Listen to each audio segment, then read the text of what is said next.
আসসালামু আলাইকুম। চ্যানেল এই সংবাদে আপনাদের সবাইকে আমন্ত্রণ জানাচ্ছি আমি আল আভি জাহান। বিস্তারিত সংবাদের শুরুতেই জানিয়ে দিচ্ছি সুপার ফ্রেশ ফর্টিফাইড সয়াবিন তেল সংবাদ শিরোনামগুলো। 15 আগস্টের সরকারি ছুটি বাতিল, প্রধান উপদেষ্টা ডক্টর মোহাম্মদ ইউনূসের সভাপতিত্বে উপদেষ্টা পরিষদের বৈঠকে সিদ্ধান্ত। সাবেক আইনমন্ত্রী আনিসুল হক ও সাবেক প্রধানমন্ত্রী শেখ হাসিনার উপদেষ্টা সালমান এফ রহমান সদরঘাট থেকে গ্রেপ্তার, নিউ মার্কেট থানার হত্যা মামলা। রাজধানীতে বন্ধ থাকা এটিএম বুথ সেবার কার্যক্রম শুরু, নিরাপত্তার স্বার্থে রাতের কিছু সময় সেবা বঞ্চিত গ্রাহক। এবং এয়ার ভাইস মার্শাল সুলতান মাহমুদ বীর উত্তমের প্রথম মৃত্যুবার্ষিকী আজ, বিমান বাহিনীকে যুগোপযোগী করার অবদানে পেয়েছিলেন স্বাধীনতা পুরস্কার। সংবাদ শিরোনামগুলো জানাচ্ছিলাম। এখনকার এই সংবাদ আয়োজন একই সঙ্গে চ্যানেল আই এর ইউটিউব চ্যানেলে এবং চ্যানেল আই এর ওটিটি প্ল্যাটফর্ম আইস্ক্রিনে লাইভ স্ট্রিম হচ্ছে। অন্তর্বর্তীকালীন সরকারের উপদেষ্টা পরিষদের প্রথম বৈঠক হয়েছে মঙ্গলবার বিকেলে। সভাপতিত্ব করেন প্রধান উপদেষ্টা ডক্টর মোহাম্মদ ইউনূস। বৈঠকে 15 আগস্ট জাতীয় শোক দিবসে সরকারি ছুটি বাতিল করা হয়েছে।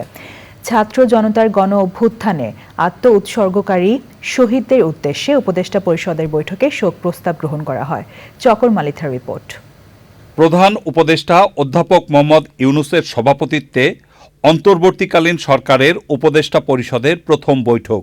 রাষ্ট্রীয় অতিথি ভবন যমুনায় বৈঠকে উপদেষ্টারা ছাড়াও ক্যাবিনেট, জনপ্রশাসন সচিব সহ গুরুত্বপূর্ণ মন্ত্রণালয়ের সচিবরা উপস্থিত ছিলেন। সাবেক মন্ত্রিপরিষদ সচিব, বর্তমানে প্রধান উপদেষ্টার বিশেষ সহকারী আলী ইমাম মজুমদারও অংশ নেন বৈঠকে। বিকেল 4:30টায় শুরু হয়ে রাত 8টা পর্যন্ত টানা 3.5 ঘণ্টা ধরে বৈঠক শেষ করে উপদেষ্টারা একে একে বের হয়ে গেলেও কেউ কথা বলেননি সাংবাদিকদের সাথে। তবে মন্ত্রিপরিষদ বিভাগ থেকে লিখিত একটি প্রেস রিলিজ পাঠানো হয় সাংবাদিকদের কাছে। সেখানে জানানো হয়, রাজনৈতিক দলগুলোর সাথে উপদেষ্টা পরিষদের সংলাপে ঐক্যমতের ভিত্তিতে 15 আগস্টের ছুটি বাতিলের সিদ্ধান্ত নেওয়া হয়।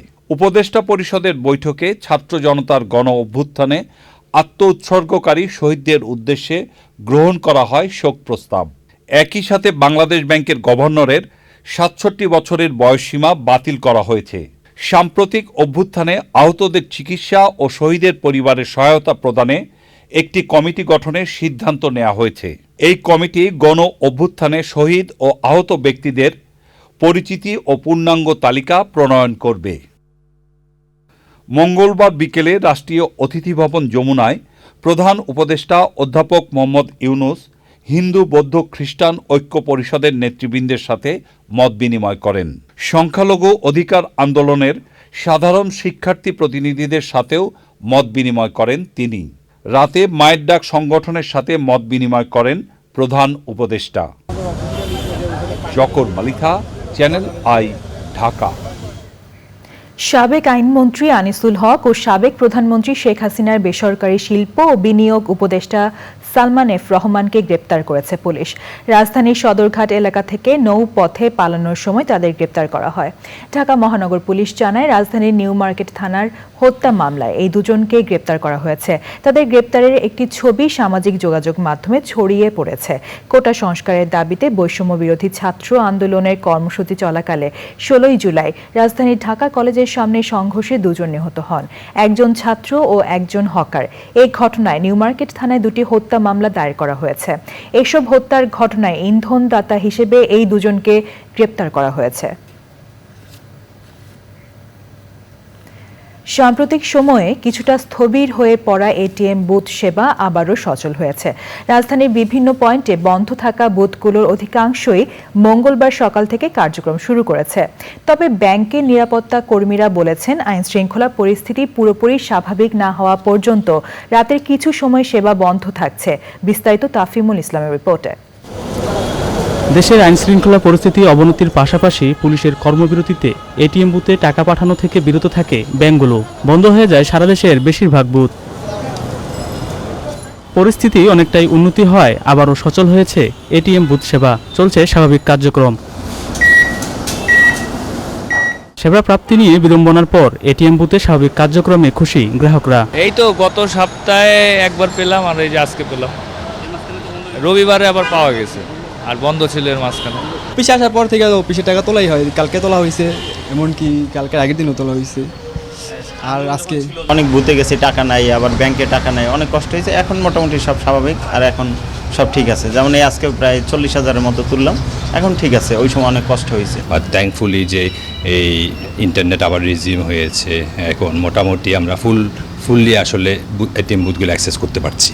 নিরাপত্তা কর্মীরা বলছেন কিছুদিন বন্ধ থাকলেও এখন গ্রাহকরা প্রত্যাশিত পরিমাণ অর্থ তুলতে পারছেন। প্রতিদিন থেকে খুলছি, কালকে থেকে আপনার টাকা দেওয়া হয়েছে। পরিস্থিতির উপরে নির্ভর করে মনে করেন বন্ধ করে দেওয়া হয়েছে। আজকের থেকে মনে করেন 10টা থেকে খোলা হয়েছে। আগস্ট মাসের 5 তারিখ, এর আগেও 4-5 দিন বন্ধ ছিল, এখন আবার চালু হয়েছে। আপনার এই 8 তারিখ থেকে চালু হয়েছে, এখন পর্যন্ত চালু আছে।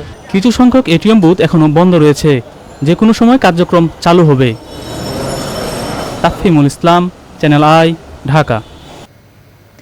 মহান মুক্তিযুদ্ধের সময় বাংলাদেশ বিমান বাহিনী গঠন এবং কিলো ফ্লাইটের নেতৃত্ব দেওয়া বিমান বাহিনীর সাবেক প্রধান এয়ার ভাইস মার্শাল সুলতান মাহমুদ বীর উত্তমের প্রথম মৃত্যুবার্ষিকী আজ। শুধু মুক্তিযুদ্ধেই নয়, স্বাধীনতার পর বাংলাদেশ বিমান বাহিনীকে আধুনিক এবং যুগোপযোগী করে তুলতে এবং দেশ গঠনে সুলতান মাহমুদ বীর উত্তমের অবদান অপরিসীম। তাই তিনি পেয়েছিলেন স্বাধীনতা পুরস্কার। ওবায়দুল রশিদের রিপোর্ট। 1944 সালের 3রা মে ফেনীতে জন্মগ্রহণ করেন সুলতান মাহমুদ। 1962 সালের 1 জুলাই পাকিস্তান বিমান বাহিনীর জিডি পাইলট হিসেবে কমিশন লাভ করেন। মহান মুক্তিযুদ্ধের সময় তিনি পালিয়ে মুক্তিযুদ্ধে অংশগ্রহণ করেন। মুক্তিযুদ্ধে অংশ নেয় সুলতান মাহমুদের পুরো পরিবার। শুরুতে 2 নম্বর সেক্টর এবং পরে 1 নম্বর সেক্টরে অপারেশন কমান্ডার হিসেবে গেরিলা বাহিনীকে সুসংগঠিত করেন। এরপর তিনি গেরিলা অপারেশন করে চট্টগ্রামের মদুনাঘাট পাওয়ার স্টেশন সফলভাবে ধ্বংস করেন এবং গুলিবিদ্ধ হয়ে আহত হন। আমি গণবাহিনীটা দেখাশোনা করে শুরু করলাম, গেরিলা ফোর্স অফ সেক্টর 1। আমি একটা অপারেশন ঠিক করলাম যে যাতে প্রাথমিকভাবে পাকিস্তানিদের একটা ধাক্কা দেওয়া যায়। প্রথম স্ট্রাইকে ট্রান্সফর্মার সবচেয়ে বড় যেটা কাছে ছিল। 1971-এর 28 সেপ্টেম্বর ভারতের নাগাল্যান্ড বিমান ঘাঁটিতে গঠন করা হয় বাংলাদেশ বিমান বাহিনীর কিলো ফ্লাইট। 9 জন পাইলট, 67 জন টেকনিশিয়ান, একটি অ্যালোয়েড 3 হেলিকপ্টার, একটি অর্টার ও একটি DC-3 ডেকোটা উড়োজাহাজ নিয়ে শুরু হয় যাত্রা। কিলো ফ্লাইটের নেতৃত্ব দেন সুলতান মাহমুদ। আমার প্রথম কাজ যেটা হয়েছে তাদের ফিজিক্যাল ফিটনেস দেখানো, তারপরে আমি এয়ারক্রাফটের দিকে মনোযোগ দিলাম। যে কাজটা প্রথম করতে হয়েছে সেটা হলো ওই জাহাজগুলিকে, যে জাহাজে দেওয়া হয়েছে ওইটাকে যুদ্ধ জাহাজ হিসেবে তৈরি করা। 71-এর 3রা ডিসেম্বর মুক্তিযুদ্ধের চূড়ান্ত পর্বে প্রথম আক্রমণ করেন বাংলাদেশ বিমান বাহিনীর কিলো ফ্লাইটের সদস্যরা। অত্যন্ত নিচ দিয়ে উড়ে নারায়ণগঞ্জের গোদনাইল তেলের ডিপোতে আঘাত হানেন স্কোয়াড্রন লিডার সুলতান মাহমুদ ও ফ্লাইট লেফটেন্যান্ট বদরুল আলমের নেতৃত্বে এলোয়েড হেলিকপ্টার। সুলতান মাহমুদের সাহসী অপারেশনে ভেঙে যায় হানাদারদের মনোবল। যে শকটা আমি গ্রাউন্ড ফোর্স হিসেবে দিয়েছিলাম চিটাগং পাওয়ার স্টেশন অ্যাটাক করে, ঠিক একই ধরনের একটা জিনিস এসছে যে আমাদের এখন এয়ারফোর্স আছে। ওই শকটাই তাদের কাছে সবচেয়ে বেশি ডিসহার্টনিং ছিল, এবার মরাল স্ট্রেংথ হিসাবে, এবং আমাদের জন্য খুবই একটা ভালো কাজ হয়েছিল। সবাই খুব খুশি যে আমাদের এয়ারফোর্স, আমাদের বলতে Bangladesh air force was the first to strike and start the war. স্বাধীনতার পর বিমান বাহিনীকে আধুনিক করে গড়ে তুলতে কাজ শুরু করেন সুলতান মাহমুদ। এরই ধারাবাহিকতায় 1981 সালের 23 জুলাই থেকে 1987 সালের 22 জুলাই পর্যন্ত বিমান বাহিনীর প্রধানের দায়িত্ব অত্যন্ত সফলতার সাথে পালন করেন। ক্ষুদ্র মনটা আমার শুধু air force, and I know nothing, as I said earlier, more and better than the Air Force. So Air Force's চারপাশে যদি আমরা সুন্দর একটা পরিবেশ গড়ে তুলতে পারি, then we shall have done our part in the little time that we stay. And you can make this an Eden if you want to. মহান মুক্তিযুদ্ধে বিশেষ অবদান, বিমান বাহিনীর প্রধান হিসেবে একটি সুসংগঠিত ও কার্যকরী বাহিনী গড়ে তোলা এবং দেশ গঠনে অসামান্য অবদানের স্বীকৃতিস্বরূপ 2018 সালে স্বাধীনতা পুরস্কারে ভূষিত হন দেশের সূর্য সন্তান সুলতান মাহমুদ। 2023 সালের 14 আগস্ট ঢাকায় মৃত্যুবরণ করেন এয়ার ভাইস মার্শাল সুলতান মাহমুদ বীর উত্তম। সুলতান মাহমুদের অবদান সারা জীবন কৃতজ্ঞচিত্তে স্মরণ করবে বাঙালি জাতি। Obaidul Rashid, channel I, Dhaka. অন্তর্বর্তী সরকারের নতুন বাংলাদেশ গড়ার লক্ষ্যে সংস্কার কার্যক্রমে পালা বদল হচ্ছে বাংলাদেশের ক্রীড়াঙ্গনে, ফেডারেশন ও বোর্ডগুলোতে। পৃষ্ঠপোষকের অভাবে লিগের খেলা চালানো সহ আর্থিক সংকটে পড়ার আশঙ্কায় খেলোয়াড়রা। তাই সংস্কার প্রক্রিয়ায় ক্রীড়াঙ্গনগুলোকে রাজনীতিমুক্ত রাখার আহ্বান ও চলমান সংকট উত্তরণের কথা জানিয়েছেন সংগঠক ও 2 সাবেক ফুটবলার গোলাম সারোয়ার টিপু ও শফিকুল ইসলাম মানিক। আদিল আহমেদ শানের রিপোর্ট। সরকার পতনের পরপরই হামলা ভাঙচুর ও লুটপাটের শিকার হয়েছে ক্রীড়াঙ্গনের ছোট বড় বেশ কিছু ক্লাব। পৃষ্ঠপোষকের অভাবে ক্রিকেট ফুটবলের ঘরোয়া লীগ পরিচালনায়ও সমস্যার মুখে। খেলা বন্ধ হওয়া সহ আর্থিক ক্ষতির মুখে পড়তে পারেন খেলোয়াড়রা। দেশ বিনির্মাণ ও সংস্কারের প্রক্রিয়ায় স্পোর্টস ক্লাবগুলোকে রাজনীতিমুক্ত রাখার আহ্বান জানিয়েছেন সাবেক ফুটবলার গোলাম সারোয়ার টিপু। কিন্তু আবাহনী ক্লাবের সঙ্গে অন্য কোনো ক্লাব পারার কথা না। এক নাগারে তো ফেডারেশন কাপ, লিগ সব করাই তো গত 8-9 বছর ধরে নিচ্ছে। এখন বসুন্ধরা অন্যভাবে স্ট্রাকচার দ্বারা করে একটা জায়গায় নেবে।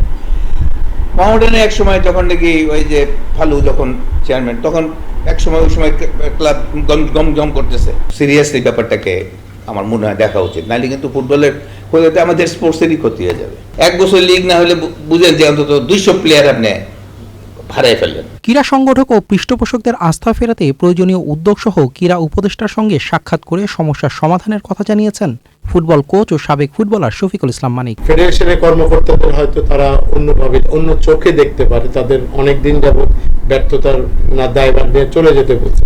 ওরা না যে ক্লাবগুলো যায়, তাহলে মনে হয় যে একটা পরিষ্কার ধারণা হয়তো উপদেষ্টা সাহেব দিতে পারেন।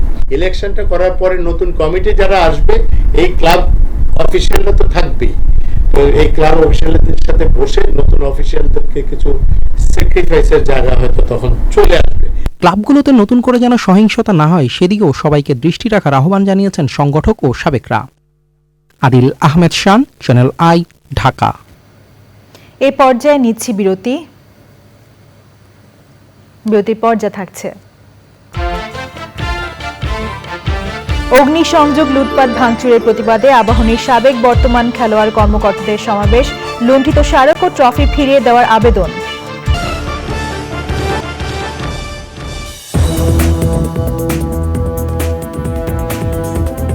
ফিরে এলাম বিরতির পর।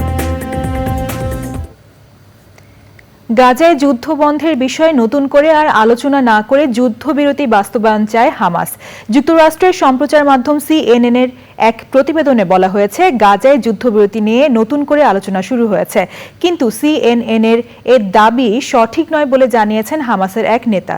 তিনি বলেছেন, নতুন আলোচনার বিষয়ে আমরা এরই মধ্যে বিবৃতি দিয়ে সবকিছু স্পষ্ট করে বলেছি। আমরা এখন নতুন আর কোনো আলোচনা চাই না। এরই মধ্যে যে পরিকল্পনা নিয়ে আলোচনা হয়েছে, আমরা সেটার বাস্তবায়ন চাই। যুদ্ধবিরতিকে ঘিরে পাল্টাপাল্টি আলাপ আলোচনার মধ্যে গাজায় ইসরায়েলের হামলায় নবজাতক সহ আরও 19 জন নিহত হয়েছে। প্রায় 10 মাসের যুদ্ধে গাজায় এই নিয়ে মৃতের সংখ্যা প্রায় 40,000-এ পৌঁছেছে। এবার নিটোল টাটা কৃষি সংবাদ।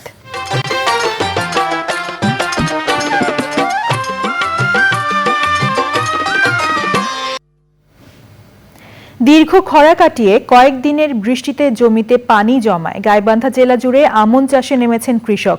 স্থানীয় হাটবাজারে বেড়েছে আমন চারা বিক্রি। বৃষ্টি নির্ভর আমন আবাদে লাভবান হওয়ার আশা করছেন চাষিরা। গাইবান্ধা থেকে ফারুক হোসেনের পাঠানো তথ্য ও ভিডিও চিত্র নিয়ে তাফিমুল ইসলামের রিপোর্ট।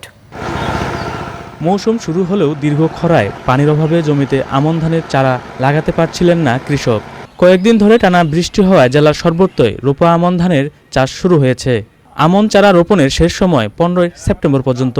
বৃষ্টি হওয়াতে এখন সব উঁচু নিচু একবার সব জমি আমরা লাগাচ্ছি আর কি। আমাদের জন্য খুব ভালো হলো আর কি। এতদিন তো বৃষ্টি ছিল না, খরা, শুধু খরা আর খরা। চারা তুলে এখন লাগাবো, কারণ সেচ দিয়ে তো অনেক খরচ, এই বৃষ্টির পানি হয়ে মানে সেচ খরচটা আমাদের কম হয়েছে। বৃষ্টি নির্ভর এই আবাদে বেশ সাশ্রয় করে অধিক ফলনের আশা করছেন কৃষক। সেচ দেওয়া গেলে লাগলে তো বেশি টাকা গেল না, এই সেচ দেওয়া লাগতেছে না, আকাশের পানি হওয়ার থেকে টাকায় তো খরচ হচ্ছে না। তো আমন একটু ভালো, চারা ভালো আছে, পানিও আল্লাহর মতো ভালো আছে। সার যেন কোনো সমস্যা না হয়, মূল্য যাতে না বাড়ে, সেটা আমরা সাধারণ কৃষক আমরা দাবি করি সরকারের। কৃষি সম্প্রসারণ অধিদপ্তর রোপা আমন চাষে কৃষকদের প্রযুক্তিগত পরামর্শ ও সহায়তা দিয়ে যাচ্ছে। এইবার একটু দেরিতে হলেও বৃষ্টির কারণে কৃষকরা প্রায় আমাদের লক্ষ্যমাত্রার কাছাকাছি আপনার আমন চারা রোপণ করছে। আমরা আশাবাদ রাখতেছি যে এইবার খরা বা অন্য কিছুর কারণে আমাদের উৎপাদন ব্যাহত হবে না। জেলায় এবার রোপা আমন ধানের চাষ হয়েছে ৮,১১৫ হেক্টর জমিতে। তাফহিমুল ইসলাম, চ্যানেল আই। এবার দেখবেন প্রকৃতি সংবাদ।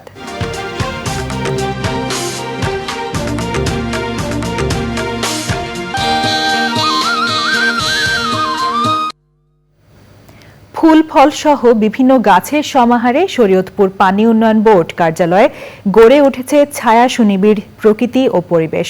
গাছে গাছে পাখিদের অবাধ বিচরণ ও কিচিরমিচির প্রাণ চঞ্চল করে তুলেছে পুরো আঙিনা। প্রাণ প্রকৃতি রক্ষায় এমন সবুজায়ন অনুকরণীয় বলছেন বিশিষ্টজনেরা। এস এম মুজিবুর রহমানের রিপোর্ট।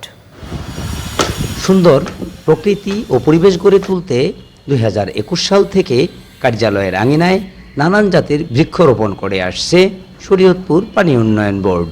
ভবনের ছাদেও লাগানো হয়েছে ফুল ও ফলের গাছ। সবার আন্তরিক প্রচেষ্টায় দৃষ্টিনন্দন হয়ে উঠেছে কার্যালয়টি। প্রাকৃতিক সৌন্দর্য ও পাখির কলরবে মুখর কার্যালয়টিতে ভিড় করেন প্রকৃতিপ্রেমীরা। পানি উন্নয়ন বোর্ডের এই ক্যাম্পাসটা অত্যন্ত সুন্দর এবং পরিবেশ বান্ধব। আমরা অনেকেই সকাল বিকাল বাচ্চাদের নিয়ে এখানে ঘুরতে আসি। জলবায়ুর বিরূপ প্রভাবে বিপর্যস্ত পরিবেশ প্রকৃতি রক্ষায় এমন উদ্যোগের প্রশংসায় নাগরিক সমাজ। অত্যন্ত সুন্দর এবং দৃষ্টিনন্দন পরিবেশ বান্ধব।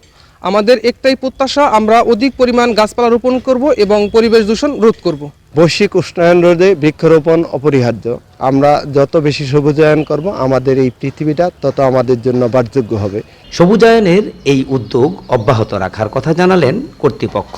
বৈশ্বিক উষ্ণতা রোধে আমাদের শুধু এই অফিস ক্যাম্পাস না, আমাদের কার্যালয় সমূহ সহ নিজ নিজ বাসস্থানগুলোতে অধিক পরিমাণ বৃক্ষরোপণের মাধ্যমে সবুজায়ন করে বৈশ্বিক উষ্ণতা রোধে সহায়ক ভূমিকা পালন করতে পারি। ফলজ, বনজ এবং ঔষধি গাছ আমরা রোপণ করেছি। বর্তমানে এটি একটি দৃষ্টিনন্দন ক্যাম্পাসে পরিণত হয়েছে। প্রতিদিন লোকজন দেখতে আসে। দূষণমুক্ত ও নির্মল পরিবেশ প্রতিবেশ গড়তে সবাইকে সচেতন হওয়ার তাগিদ পরিবেশবাদীদের।